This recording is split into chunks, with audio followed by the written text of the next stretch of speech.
Dumating na sa bansa ang langis mula sa Russia na binili ng isang lokal na kumpanya ng langis. Humarap sa Senado ang mga oil company na nagpapasaklolo na sa pamahalaan. Dumating na sa Pilipinas ang isang oil tanker na may kargang 100,000 or 100,000 tons ng Russian oil na binili ng pamahalaan. Atay sa shipping tracker ng Marine Traffic, dumaong ang crude oil tanker na Sara Sky sa Limay, Bataan noong March 24. Una nang sinabi ni Energy Secretary Sharon Garin na nakikipag-usap ang Pilipinas sa Russia para bumili ng langis para palakasin ang supply nito. Bukod po sa Russia, nakikipag-ugnayan na rin ang Pilipinas sa mga suppliers mula Thailand, Japan at Singapore para bumili ng langis. Samantala, bukas si Pangulong Ferdinand Marcos Jr. na pagpatuloy ang pakikipagdialogo sa China para sa isang joint oil and gas project. Anya, nagbabago na ang ugnayan ng Pilipinas at China dahil sa pandaigdigang sitwasyon. Gayunpaman, nilinaw po ni PBBM na magkaiba ang isyu sa teritoryo mula sa kooperasyong pang-ekonomiya at inamin niyang hadlang ang mga isyu sa soberanya para umusad ang energy partnership ng Pilipinas at ng China. Amerika, papasukin na ang Iran. Sa loob lang ng ilang araw, isang makitid na daanan ng dagat ang naging sentro ng tensyon ng buong mundo. Walang malaking anunsyo, walang opisyal na deklarasyon ng digmaan. Pero unti-unting tumigil ang galaw ng mga barko, tumaas ang presyo ng langis, at nagbago ang takbo ng global economy. Ito ang nangyari sa Strait of Hormuz. Isang lugar na hindi man kilala ng karamihan, pero may kapangyarihang baguhin ang mundo. Ang pinakamahalagang daan ng langis. Para maintindihan ang bigat ng sitwasyon, kailangan mong malaman kung gaano kahalaga ang Strait of Hormuz. Ito ang isa sa pinaka-critical na choke point sa buong mundo. Isang makitid na daanan. Pero dito dumadaan ang malaking porsyento ng langis mula Middle East papunta sa iba't ibang bansa. Araw-araw daan-daang barko ang dumadaan dito. Mga oil tanker, mga cargo ships, mga vessel na nagdadala ng enerhiya na nagpapaandar sa buong mundo. At kapag naapektuhan ito, tumataas ang presyo ng gasolina, nagkakaroon ng delay sa supply at naapektuhan ang ekonomiya ng maraming bansa. Sa madaling salita, kapag huminto ang Hormuz, ramdam ito ng buong mundo. Ang pagtaas ng tensyon. Sa pagpasok ng 2026, unti-unting dumami ang ulat ng mga insidente sa karagatan. Sa simula, tila maliit lang, mga barkong sinusundan, mga armadong vessel na lumalapit, mga delikadong maneuver sa dagat. Hindi ito agad naging headline. Walang malalaking balita. Pero sa likod ng katahimikan, may unti-unting nabubuong krisis habang tumatagal. Nagiging mas delikado ang pagdaan ng mga commercial ships. At ang mas nakakabahala, walang malinaw na hangganan kung kailan ito titigil. Ang paghinto ng mga barko. Dahil sa tumitinding panganib, nagsimulang magdesisyon ang mga shipping companies. Ang iba, pinili na huwag dumaan. Ang iba naghahanap ng mas mahahabang ruta kahit mas mahal. At ang iba, tuluyang huminto muna.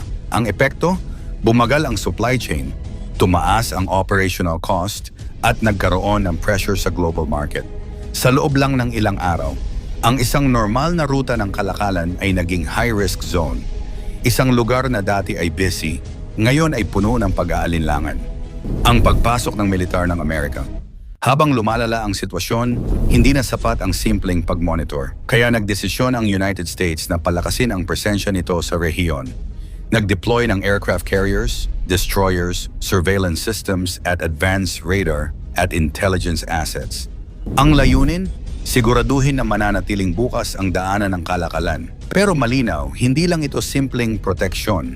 Ito ay isang mensahe, isang pagpapakita ng kapangyarihan. Isang babala na may hangganan ng tensyon. Modernong digmaan sa dagat at himpapawid. Sa modernong panahon, ang digmaan ay hindi na lang sa lupa. Ito ay isang kombinasyon ng dagat, himpapawid, cyberspace at information. Sa tulong ng advanced aircraft at satellites, nakikita ang halos bawat galaw sa rehiyon. Ibig sabihin, bago pa mangyari ang aksyon, handa na ang tugon. Kung noon, dami ng sundalo ang basehan ng lakas. Ngayon, teknolohiya na. Precision systems, real-time intelligence at mabilis na communication. Ang mga ito ang nagbibigay ng tunay na edge. Sa loob ng ilang oras, pwedeng magbago ang buong sitwasyon nang hindi kinakailangang magkaroon ng full-scale na labanan. Ang tensyon sa karagatan. Sa gitna ng lahat, ang karagatan ang naging sentro ng tensyon. Hindi ito tradisyonal na digmaan. Walang sabayang banggaan ng malalaking fleet. Walang dramatic na eksena ng direktang labanan. Sa halip, positioning, timing at presence ang naging pinakamahalaga. Isang maling galaw lang, pwedeng magdulot ng mas malaking krisis. Isang maling interpretasyon, pwedeng mag-trigger ng conflict. At dito nagiging delikado ang sitwasyon. Psychological warfare. Hindi lang armas ang ginagamit sa ganitong sitwasyon. May mas tahimik pero mas malakas na sandata psychological warfare. Kapag nakita ng isang bansa ang lakas ng kalaban, nagbabago ang kanilang desisyon. Minsan, hindi na kailangan ng putok dahil ang presensya pa lang sapat na para pigilan ang aksyon. Isang aircraft carrier pa lang sa isang rehiyon, kayang baguhin ang kalkulasyon ng isang bansa. Isang fleet, kayang magdulot ng takot kahit walang ginagawa. Ang epekto sa buong mundo. Habang nangyayari ang lahat ng ito, ramdam ito ng buong mundo. Hindi lang ito usapin ng Middle East, tumataas ang presyo ng langis, nagiging unstable ang ekonomiya at lumalaki ang takot sa global conflict. Kahit malayo ka sa lugar, apektado ka pa rin. Sa gasolina, sa presyo ng bilihin, sa ekonomiya ng bansa. Ito ang epekto ng global interconnection. Diplomasya laban sa puwersa. Sa ganitong sitwasyon, laging may dalawang opsyon. Diplomasya o puwersa. May mga bansang naniniwala na dapat pag-usapan ng lahat. Dialogue, negotiation at peaceful resolution. Pero may mga pagkakataon din na kailangan ng aksyon para maiwasan ang mas malaking problema, para pigilan ang escalation. At dito pumapasok ang papel ng military presence. Pagbabago ng digmaan. Habang tumatagal ang sitwasyon, isang bagay ang lalong nagiging malinaw. Nagbabago na ang paraan ng digmaan. Hindi na ito puro putok at pagsabog. Hindi na ito laging nakikita sa balita. Ito ay control, impormasyon at bilis ng desisyon. Sa modernong mundo, ang pinakamabilis ang madalas na nananalo. Ang pinaka-informed ang may advantage. Teknolohiya sa likod ng lahat. Sa likod ng bawat galaw, may teknolohiyang nagtatrabaho. Drones para sa surveillance, satellites para sa monitoring, AI-assisted systems para sa analysis at precision weapons para sa targeted response. Dahil dito mas kontrolado ang sitwasyon, mas kaunti ang collateral damage at mas mabilis ang aksyon. Ang digmaan ngayon hindi lang pisikal, ito ay digital, ito ay strategic at ito ay calculated.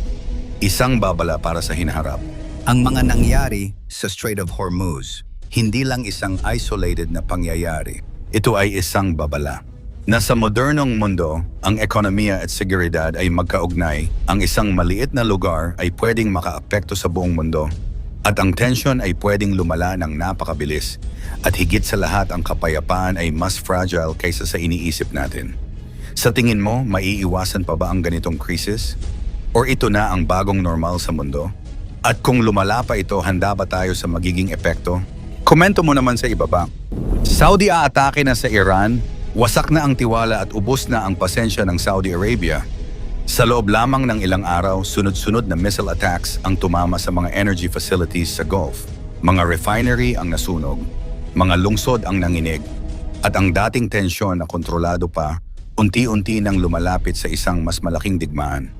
Ngayon, isang malinaw na babala ang inilabas mula sa Riyadh. Handa ang Saudi Arabia na gumamit ng puwersang militar anumang oras kung kinakailangan.